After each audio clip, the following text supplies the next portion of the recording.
लोकसभा चुनाव 2024 की शुरुआत हो चुकी है, लेकिन कई ऐसी सीटें हैं जिस पर पूरी दुनिया भर की निगाहें टिकी हुई हैं और उन्हीं में से एक सीट है कन्नौज। वैसे तो कन्नौज को इत्र नगरी कहा जाता है, लेकिन जब भी कन्नौज की बात आती है तो समाजवादी पार्टी को नहीं भूला जा सकता है। लेकिन इसी समाजवादी पार्टी के किले को 2019 में भेदने की कोशिश जो है और उसमें पूरी तरीके से सफल भी रही थी भारतीय जनता पार्टी। लेकिन इस बार एक बड़ा मुकाबला होने जा रहा है और वो है अखिलेश यादव और सुब्रत पाठक के बीच में। हालांकि 2009 में भी यह मुकाबला हुआ था, जिस वक्त सुब्रत पाठक को जो है हार का सामना करना पड़ा था, लेकिन 2019 की वो जीत कोई नहीं भूल सकता कि आखिर सुब्रत पाठक ने किस तरीके से अखिलेश यादव की पत्नी डिंपल यादव को चुनावी मैदान में हराया था। लेकिन इस बार जो है चुनावी माहौल क्या है, सुब्रत पाठक अपनी जीत को लेकर कितने आश्वस्त हैं, इसी पर और ज्यादा बातचीत करने के लिए मेरे साथ भारतीय जनता पार्टी के कन्नौज से उम्मीदवार सुब्रत पाठक मेरे साथ मौजूद है। उनके साथ हम इत्र नगरी में एक इत्र की दुकान पर पहुंचे हैं, उनसे हम जानेंगे। सर, सबसे पहले बहुत बहुत स्वागत है आपका न्यूज 18 इंडिया पर। नमस्कार। आइए थोड़े से चलते चलते बात करते हैं। मुझे ये बताइए, इत्र की नगरी में हम मौजूद हैं, आपका सबसे फेवरेट इत्र कौन सा है इनमें से?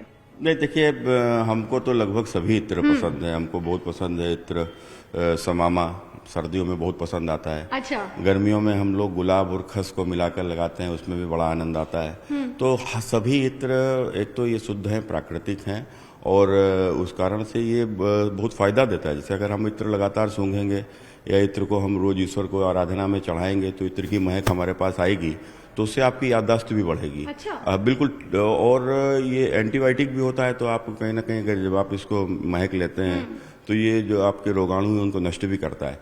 तो कुल मिलाकर ये बहुत प्राकृतिक है, आयुर्वेद में इसका इस्तेमाल होता है। अच्छा, मुझे ये टेस्ट कराएंगे एक जरा कोई भी इनमें से, ताकि मैं ये समझ सकूं कि आखिर इसकी महक जो है वो राजनीति में किस तरीके से घुल रही है। ये थोड़ा सा एक बार मुझे टेस्ट कराए। उससे पहले मैं आपसे भी एक सवाल पूछ लेती हूँ। एक बार पहले मैं जरा टेस्ट करूँ, किस तरीके से टेस्ट किया जाता है? रेन सॉइल, इसमें क्या खासियत है? मिट्टी का इत्र है और इसको जो है जब आप सूंघेंगे तो आपको जैसे बरसात में मिट्टी की जो महक आती है, पहली महक, पहली बरसात की, तो खेत की जो खुशबू होती है, तो वो आपको लगेगा। और सौंधी सौंधी। इसको थोड़ा सा रब करिए। अच्छा, हाँ, ये अमेजिंग स्मेल है। खैर, इत्र की बात तो हम कर रहे हैं, लेकिन क्या ये सौंधी सौंधी महक जो है वो इस बार चुनावों में भी देखने को मिलेगी? क्योंकि सबसे बड़ी बात यह है कि भारतीय जनता पार्टी आपको मिस्टर भरोसेमंद कहती है, लेकिन इस बार 2024 का चुनाव जो है, क्या आप ये मानते हैं कि आपके लिए सबसे बड़ा टेस्ट होने जा रहा है? नहीं, देखो, हम काहे के भरोसेमंद देश के प्रधानमंत्री श्री नरेंद्र मोदी जी, और हम तो वो सौभाग्यशाली लोग हैं कि हमको उस पार्टी में काम करने वाले कार्यकर्ता हैं जिस पार्टी के नेता श्री नरेंद्र मोदी जी हैं। तो कुल मिलाकर मोदी जी की जो ईमानदारी भर से जिस प्रकार से उन्होंने सरकार चलाई है, और वही एक कारण है कि आज सरकार जो है हर घर तक पहुंच गई है। तो मोदी जी की जो विश्वसनीयता है, मोदी जी के प्रति जो जनता का भरोसा है, प्यार है, तो उसका फल कहीं ना कहीं हम लोगों को भी मिलता है। तो कुल मिलाकर हम लोगों का काम है कि निश्चित रूप से एक बार फिर से मोदी जी को देश सौंपना, मोदी जी को देश का प्रधानमंत्री बनाना। मोदी जी को देश सौंपना तक ठीक है, लेकिन जब कन्नौज की बात आती है खासकर, और इस बार तो ज्यादा मुकाबला दिलचस्प भी इसीलिए हो गया और डिफिकल्ट भी इसीलिए हो गया है क्योंकि जैसे कि पीएम कहते हैं कि यूपी के दो शहजादे एक साथ मिल गए हैं, तो कैसे इसको पार करेंगे? नहीं, देखो, कोई अच्छा, एक बात बताओ, दोनों शहजादे की क्या नियति है, दोनों शहजादों का क्या इतिहास है? दोनों सरकारों में रहे, राहुल गांधी, अखिलेश यादव, दोनों, मैंने सपा भी उस सरकार में, दिल्ली की सरकार में 2004 से लेकर 2014 तक की सरकार में भागीदार थी। 10 साल में इन्होंने क्या किया? सिवाय लूट के 12.5 लाख करोड़ की लूट हुई है उस 10 साल की सरकार में, जिसमें समाजवादी पार्टी दोनों शहजादे का कारनामा नंबर 1। दूसरा, उत्तर प्रदेश में समाजवादी पार्टी की सरकार रही, मुलायम सिंह जी भी मुख्यमंत्री रहे और अखिलेश यादव दोनों मुख्यमंत्री रहे, और ये भी उसी पीरियड में रहे। तो कुल मिलाकर इनका क्या उपलब्धि रही? तो आज लोगों को भरमाना, बहकाना, षड्यंत्र करना, तो इनसे चुनाव नहीं जीते जाते हैं, चुनाव काम से जीते जाते हैं। आप सरकार में ना रहे होते तो आप कुछ भी कहते, आप सरकार में रहे, आपने क्या किया जरा जनता को बताओ। उस आधार पर जनता आपके सामने मतदान करेगी। लेकिन जनता ने आपका देखा है कि किस प्रकार से गुंडागर्दी, आतंकवाद, भ्रष्टाचार, बेईमानी, लूट, एक अराजकता का माहौल उत्तर प्रदेश में था। और खासकर इस हमारे यहाँ जो पूजा पाठ करने वाले लोगों के लिए कितनी सारी समस्या क्रिएट होने लगी थी। तो वो हम सबने देखा है। अच्छा, चलते चलते बात करते हैं। मुझे ये बताइए कि आपके अंदर ये जो विश्वास मुझे दिखाई दे रहा है, क्या ये इसी वजह से है कि 2019 का चुनाव जिस तरीके से आप जीते, सर उस तरफ कैमरे पर देख के बात करते हैं, जिस तरीके से 2019 का चुनाव जीते, लेकिन इस चीज को नहीं भुलाया जा सकता कि जब जब अखिलेश यादव आपके सामने खड़े हुए हैं आपको हार का सामना करना पड़ा। नहीं, देखो, अब 2009 का चुनाव था। 2009 के चुनाव में मैं अखिलेश यादव के खिलाफ जब लड़ा था तो उस समय पर मेरा पहला चुनाव था। लोग शायद मुझे अच्छे से जानते भी नहीं होंगे, और ना ही उस समय पर हमारी पार्टी में भी पार्टी का भी इतना ताकत नहीं था। 2009 में उस समय पर हमारे पूर्व मुख्यमंत्री बाबू कल्याण सिंह जी जो है उस समय पर पार्टी में नहीं थे, तो उस कारण से भी कुछ मतभेद रहे होंगे उस समय पर। लेकिन खैर, उसके बाद मेरा पहला चुनाव, अखिलेश जी इस समय उनका लगा, वो जीत गए थे वो चुनाव। लेकिन उसके बाद 2014 में अखिलेश जी मुख्यमंत्री थे और उन्होंने यहाँ से अपनी धर्मपत्नी श्रीमती डिम्पल यादव जी को लड़ाई थी, और उस चुनाव में हमें पूज्य बाबू कल्याण सिंह जी जो उस चुनाव में आए भी थे उस समय पर, उन्होंने मुझे आशीर्वाद भी दिया था। और उस चुनाव में जो ये हुआ था कि अखिलेश यादव मुख्यमंत्री नहीं होते और सत्ता का दुरुपयोग न किए होते तो अखिलेश यादव वही चुनाव हार गए थे। तो कुल मिलाकर जनता जानती थी। और आज 2019 का जब पिछला चुनाव हुआ था तो 2019 में सपा बसपा का गठबंधन था और डिम्पल जी लड़ रही थी, तो मैंने अखिलेश, मायावती जी, डिम्पल, तीनों लोग चुनाव यहाँ हार गए थे। तो ये देखो, आप इससे फर्क नहीं पड़ता है आपके काम। कॉन्फिडेंस बोल रहा है सुब्रत पाठक का? नहीं, कॉन्फिडेंस नहीं बोल रहा है। इन्होंने जो कारनामे किए हैं वो कारनामे इनकी जनता आज तक नहीं भूली है। आज समाजवादी पार्टी का मतलब गुंडागर्दी, समाजवादी पार्टी के मतलब लूट, समाजवादी पार्टी के मतलब अपहरण, समाजवादी पार्टी के मतलब हत्या। आप मेरी लोकसभा में घूमिए, आपको कितने लोग मिल जाएंगे। मैं झिंझक में एक परिवार में बैठा था, एक राजपूत परिवार में, और उसके सैनिक रहे होंगे। तो एक समय ऐसा था कि समाजवादी गुंडों ने उनके बच्चे का अपहरण कर लिया, और अपहरण करने के बाद में उसको, वो बेचारा अपना नौकरी छोड़कर आया, उससे 8 लाख रुपया की वसूली हुई। वो 2-3 महीने करीब करीब उस बच्चे को ढूंढता रहा। फिर उसका जब बच्चा मिला तो एक 8 साल का बच्चा, ऐसा बता रहे थे, उसको 200 जगह शरीर पर गोदा गया था, 200 जगह। तो कुल मिलाकर ये इस प्रकार के यहाँ पर एक आतंक का माहौल यहाँ के ऊपर था। किसकी जमीन पर कोई गुंडा कब्जा कर लेगा, और कब्जा करने के बाद में वो थाने में जाकर अपनी रिपोर्ट तक नहीं कर सकता, उसकी सुनी नहीं जाएगी। इस बात पर मैं आऊंगी, लेकिन क्योंकि आपने खुद राजपूत समाज का जिक्र छेड़ दिया, जातिगत समीकरण की बात आपने की, अगर मैं MY समीकरण की बात करूं, मुस्लिम और यादव समीकरण की, खासतौर पर कन्नौज, आसपास के जितने क्षेत्र हैं, मैनपुरी, फिरोजाबाद, जिन्हें समाजवादी पार्टी का गढ़ कहा जाता है, कहीं ना कहीं आज भी उनके सेंटिमेंट्स जो हैं वो नेताजी के साथ जुड़े हुए हैं। इस किले को कैसे भेदेंगे आप? नहीं, देखो, लोगों के सेंटिमेंट्स नेताजी के साथ जुड़े थे। नेताजी का सेंटिमेंट खुद मोदी जी के साथ जुड़ा था।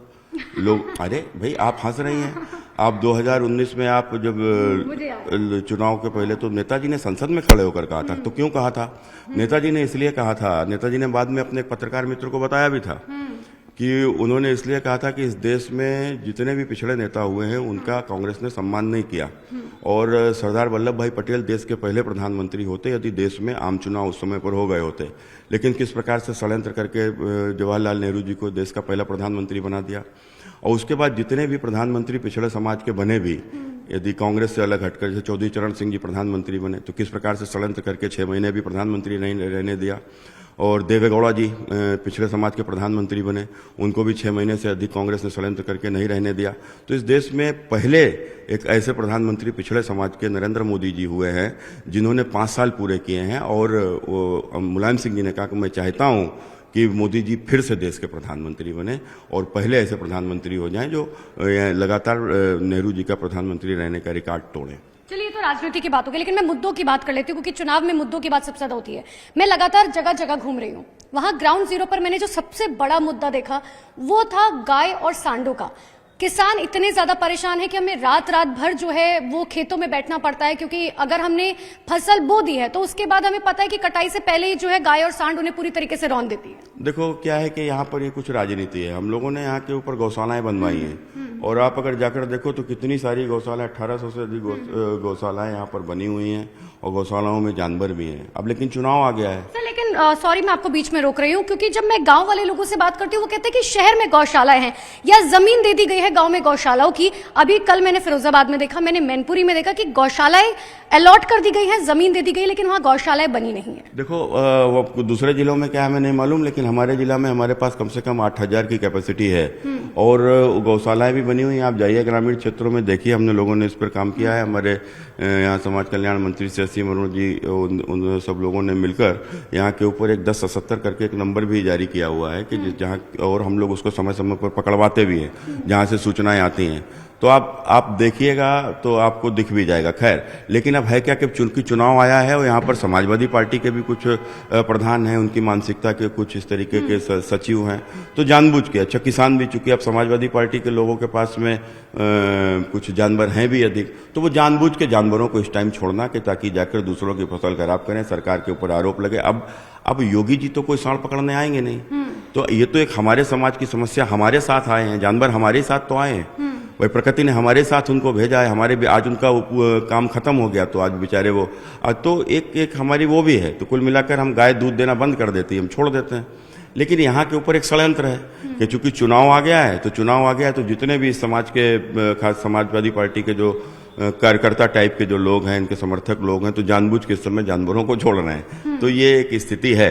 और कुछ बाहर से मंगा के, जैसे कुछ आते यहाँ, जिनका मैनपुरी क्षेत्र है, तो मैनपुरी में इनके लोगों के अधिकतम बाजारें हैं, तो वो लोग क्या काम करते हैं कि अपने जानवरों की बाजारों से जो बच्चे होते हैं, बछड़े और इस तरीके के सांड, और उनको भरवाते हैं गाड़ियों में, और हमारे जिले की सीमाओं पर इसलिए छोड़ देते हैं कि वो किसी तरीके से यहाँ पर भारतीय जनता पार्टी के प्रति निगेटिविटी आए। लेकिन जनता इस बात को समझती है, देख भी रही है, वो जानते भी हैं कि सपा के लोग किस प्रकार से खेतों में जानवर छोड़ के चरवा रहे हैं। अच्छा, क्योंकि देखिए मेरे हाथ में एक काला इत्र है, इसमें जरूर काला पानी है, और सबसे बड़ी बात यह है कि विपक्ष बार बार कह रहा है कि इसी काले पानी की तरह अभी भारतीय जनता पार्टी में लोकतंत्र खत्म हो चुका है और काले दिनों की शुरुआत हो चुकी है। देखो, जहां के ऊपर लोकतंत्र का कोई अर्थ ही नहीं है। आप बताओ, कांग्रेस का मतलब सिर्फ गांधी परिवार, समाजवादी पार्टी का मतलब सिर्फ अखिलेश यादव।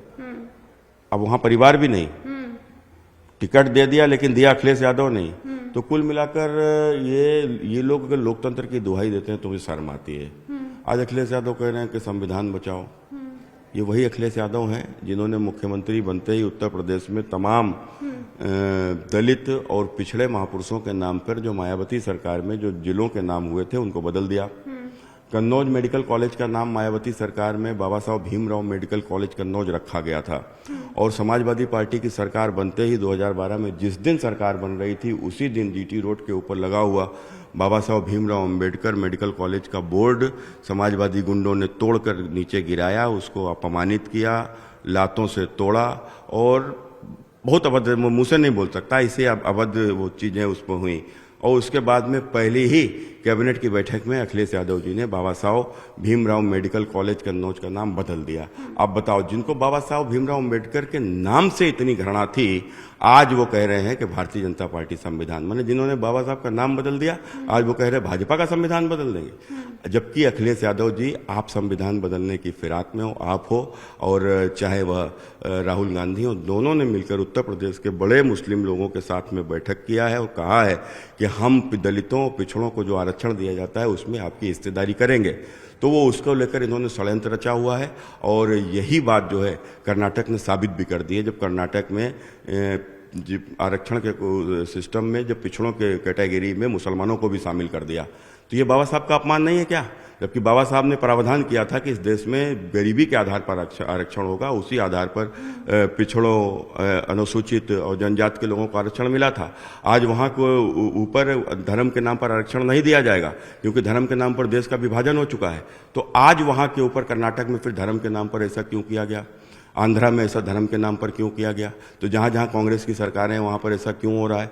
तो कुल मिलाकर इनको जवाब देना चाहिए और यह बताना चाहिए सार्वजनिक, अखिलेश को भी, मुलायम सिंह, वो क्या नाम, सॉरी, राहुल गांधी को भी, दोनों लोगों को सार्वजनिक प्रेस कॉन्फ्रेंस करना चाहिए कि आप भविष्य में क्या दलितों, पिछड़ों के आरक्षण में आप अल्पसंख्यकों को आरक्षण, मुसलमानों को आरक्षण दोगे, क्या दोगे अथवा नहीं दोगे? इस बात की जरूर इनको बोलना चाहिए, जनता के सामने बोलना चाहिए। अच्छा, मेरे आखिरी दो छोटे सवाल हैं। एक तो ये कि विपक्ष बार बार कह रहे हैं कि भारतीय जनता पार्टी जो है वो राष्ट्रीय मुद्दों की बात कर रही है।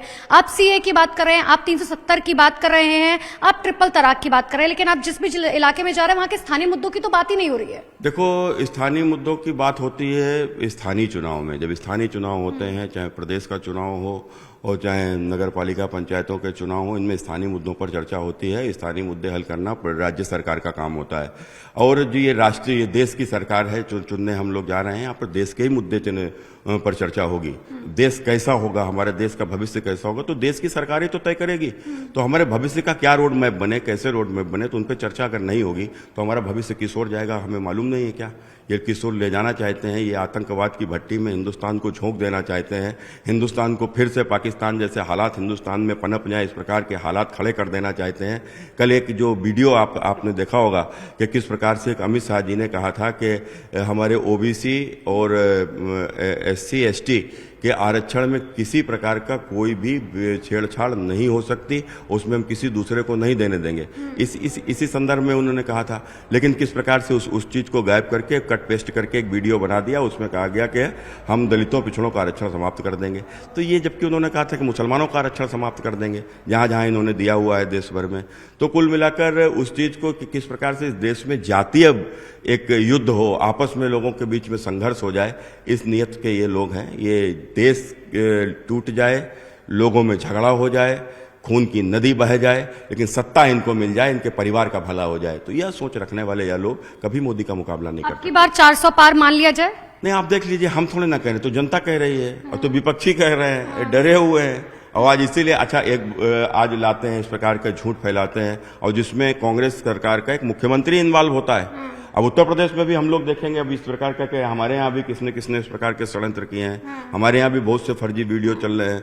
तो अब अगर एक रिपोर्ट दर्ज हुई है तो स्वाभाविक है और सी रिपोर्टें भी दर्ज होंगी, उनके ऊपर भी कार्रवाई होगी। तो इस प्रकार के जो लोग हैं जो जातीय विद्वेष फैलाना चाहते हैं, जो जातीय संघर्ष कराना चाहते हैं, इनको जरूर चिन्हित करना चाहिए और इनके ऊपर कठोर कार्रवाई करनी चाहिए। ठीक है Subrata Pathak ji, wish you very all the best आपके चुनाव के लिए। बहुत बहुत शुक्रिया अपना समय देने के लिए। तो देखिए, सुब्रत पाठक को आप सुन रहे थे, सीधे तौर पर कह रहे हैं कि मैं अपनी जीत को लेकर जो है बहुत आश्वस्त हूं। हालांकि 4 जून को पता चलेगा कि आखिर जनता जो है एक बार फिर से अखिलेश यादव के साथ जाती है या सुब्रत पाठक को मौका देती है। वीडियो जर्नलिस्ट चंदन के साथ अनुपमा झा, कन्नौज।